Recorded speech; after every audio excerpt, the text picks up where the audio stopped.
কুড়িগ্রামের প্রধান নদ নদীগুলোর ভাঙনে বসতবাড়ি হারাচ্ছে প্রায় কয়েক হাজার পরিবার। সরকার হিসাবে গত এক মাসে এই জেলা থেকে প্রায় 1000 পরিবার ঘরবাড়ি হারিয়েছেন। এর মধ্যে রৌমারী উপজেলার চরশোলমারী ইউনিয়নের সোনাপুর গ্রাম হতে রাজীবপুরের সীমানা পর্যন্ত 5 থেকে 600 পরিবারের বসতবাড়ি এই নদীতে বিলীন হয়ে যায়।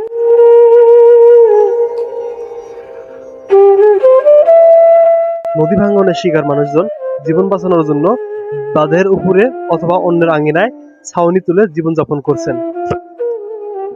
রৌমারী উপজেলার বন্দবাড়ি ইউনিয়নের বলতমারা নৌকাঘাট হতে রৌমারী ফলোয়ারচর নৌকাঘাট পর্যন্ত পরিদর্শন করে যেটা দেখা গেল, এখান থেকে প্রায় অধিকাংশ বাঁধ সংস্কার করা হলেও রৌমারী নৌকাঘাটের 600 থেকে 700 মিটার উত্তরে এবং রৌমারী নৌকাঘাটের দক্ষিণে 200 থেকে 300 মিটার বাঁধ সংস্কার করা হলে রৌমারী উপজেলার অধিকাংশ গ্রাম এই নদী ভাঙনের হাত থেকে রক্ষা পাবে বলে আমি মনে করছি।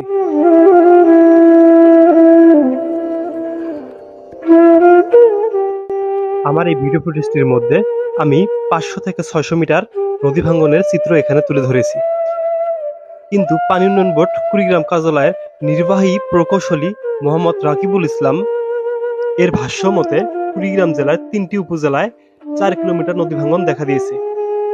এর মধ্যে রয়েছে রাজারহাট, চিলমারী এবং রৌমারী।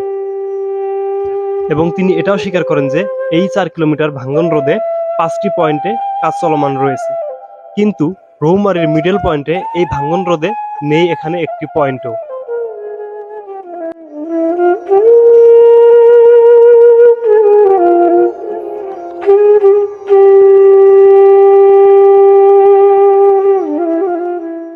খুব দ্রুত রৌমারী উপজেলার মিডল পয়েন্টের এই 600 মিটার বাঁধ যদি খুব দ্রুত সংস্কার করা না হয়, তাহলে খুব দ্রুতই এই গ্রামটি বিলীন হয়ে যাবে নদীগর্ভে।